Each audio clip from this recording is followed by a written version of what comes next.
Halo Business Leaders, ketemu lagi. Saya Coach Yunita dari Science Coach Jakarta. Hari ini saya akan sharing topik mengenai apa bedanya antara managing dan leading.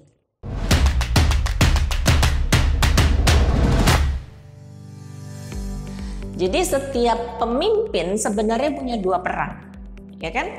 Nah, dua peran ini adalah managing supaya pekerjaannya untuk mencapai tujuan target bisnis bisa terselesaikan dengan baik dan benar.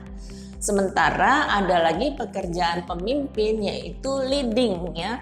Leading di sini maksudnya sebagai pemimpin dia yang punya cita-cita jangka panjang ya, yang bisa menjadi visi dan misinya dia hingga menginspirasi orang mau terlibat untuk mencapai visi dan misinya tersebut.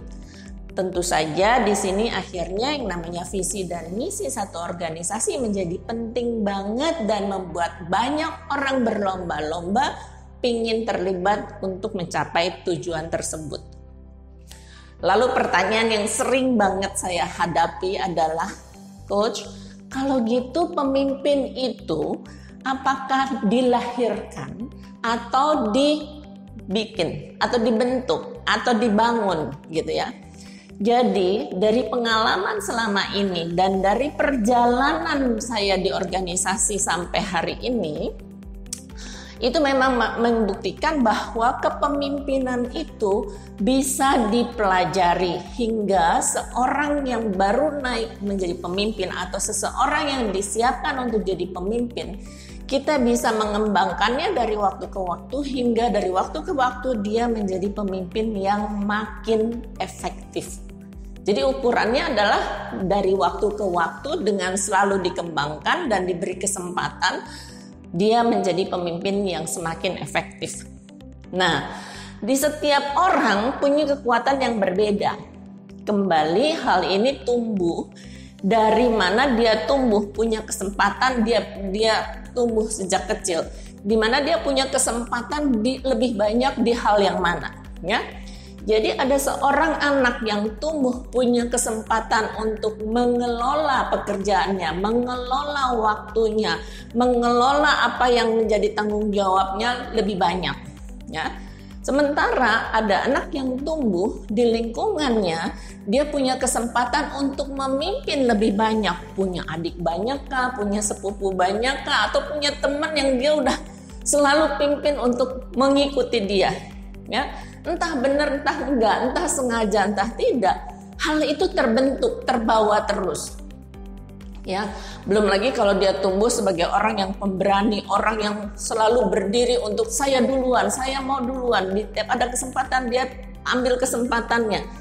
Nah, jadi dia kelihatan lebih punya kepemimpinan, kelihatan, ya.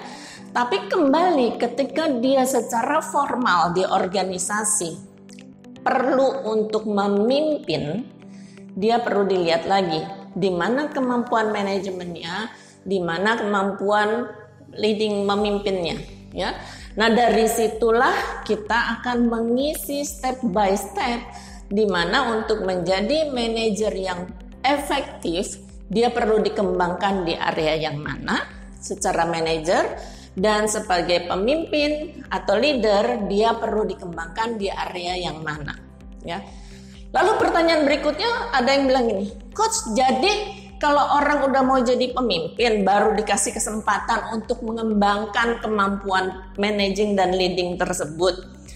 Enggak juga sih, ya. Karena kesempatan mengembangkan kemampuan managing itu mulai dari self manage, ya. Manage waktu saya, manage goal saya, bagaimana saya memanage waktu untuk mencapai goals, bagaimana saya memanage waktu untuk mencapai target-target yang diberikan kepada saya, bagaimana saya mendisiplinkan diri, kalau ada rasa malas bagaimana saya mengatasinya, ya. Itu semua adalah managing self, dimulai dari sana. Jadi kalau managing self-nya udah bagus, ketika kita memberi dia kesempatan untuk managing tim akan lebih mudah buat dia karena dia udah ngerasain dan dia tahu. Nah, kembali kalau yang udah terjadi karena alami tadi, dia ngerasain tapi dia belum tentu bisa membuat orang lain menjadi bisa managing themselves. Ya, makanya perlu lagi pembekalan agar dia bisa managing others dengan efektif. Sama halnya dengan leading, ya. Kalau yang mulai dari leading self, bahwa saya punya tujuan pribadi, saya punya cita-cita besar pribadi, ya, yang saya sangat termotivasi dengan semua tindakan saya, dengan semua effort saya, dengan semua fokus saya untuk mencapai tujuan tersebut. Nah, kalau orang yang udah tumbuh dengan tujuan ini, yang udah punya tujuan, banyak banget ya kita temui, di mana orang-orang itu tidak pernah bermimpi, tidak pernah punya menentukan tujuan hidup, jalan mengalir begitu saja. Nah, orang seperti ini kalau mau diangkat jadi pemimpin, lebih panjang perjalanan development-nya.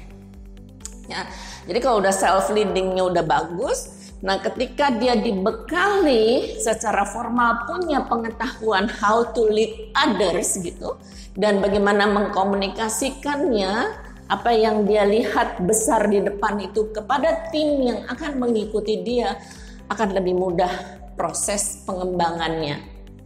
Ya, jadi itu dua hal yang sangat significant different, di mana setiap orang punya kekuatan yang berbeda-beda dan area improvement yang berbeda juga.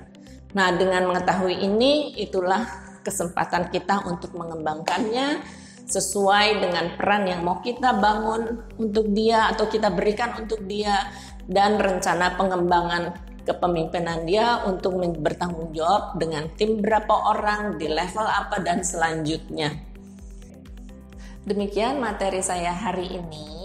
Silahkan subscribe dan tekan tombol loncengnya. Dan jika Anda ngerasa materi ini berguna, silahkan di-share kepada orang-orang yang memerlukan. Terima kasih dan sampai jumpa.